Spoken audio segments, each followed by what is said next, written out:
Hi, Nigel. So you finally updated your expenses. Now, it's funny because when a newspaper asked you recently why you hadn't updated your expenses since May, you said it's already been done. But it looks like you were fibbing because you only submitted your expenses on October the 3rd, which is quite a way away, isn't it, Nigel, from the 28-day window that you guys have to declare all of your interests. Which to me begs the question is who's looking after all of this stuff in Parliament, and indeed where are our media that they let you get away with it? Always fascinating, I think, to see how much you're making compared to others, especially as you don't ever seem to be doing your MP work. See, I think we should be asking questions about, is this right that you're personally earning this much money from being an MP? But Isabella's put me right. She said, no, it's great. We should celebrate your hard work. Like, I'd celebrate it more if you were actually an MP to Clacton. But hey, what do I know? It looks like there's another one of your councils having to raise more money, because Doge didn't actually work. Meanwhile, Derbyshire County Council under your control has just given itself a little pay rise. And it looks like you've even stopped pretending in Lincolnshire that you're ever going to save money for people.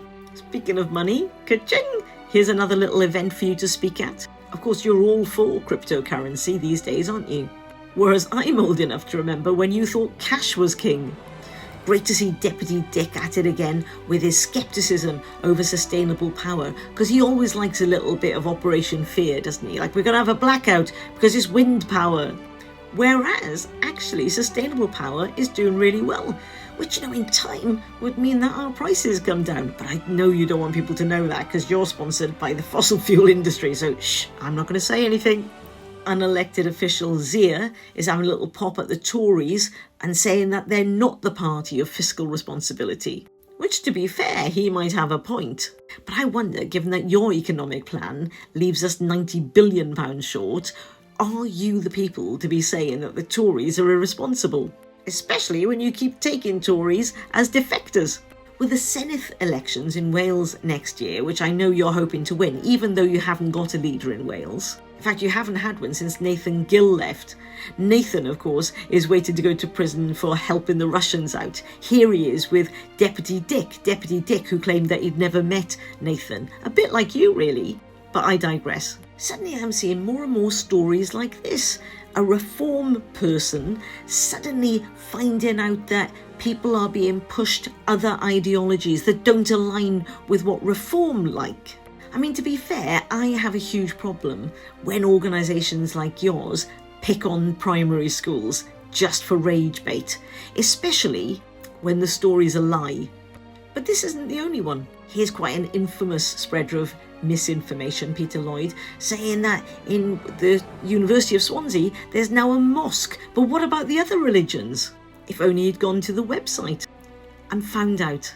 And I find this one really interesting, that they've now put in a formal complaint against your reform candidate in Caerphilly for lying about the nation of sanctuary. Because again, the narrative that you're spinning was like Wales had open borders, but in fact £55 million of that money went to Ukrainian refugees who were fleeing Putin's war. And given that the total amount given to the nation of sanctuary was just £55 million, that's a fair old chunk, isn't it? I wonder whether the lie that you're pushing there about the nation of sanctuary has got anything to do with why the Senedd is now really concerned about reform's links to Russia. Because of Nathan Gill. Anyway, when I'm here, should we talk about the fact that you went to the States to slag off our teachers? I wonder how the millenniums are going to feel, Nigel, about the fact that you're in the States saying that they've got no critical thinking at all. Interestingly, you thought Gen Z had a bit more critical thinking. But of course, in reality, it's the opposite way round. But you like Gen Z because they don't have critical thinking and tend to believe everything they read online. And you don't like teachers because they teach the critical thinking. Anyway, let's leave on a note of optimism. You've said that you'd rather go to prison than to carry digital ID. I've always been in favour of digital ID, but reading that, I am now going to be actively promoting it. Good chat, as you were.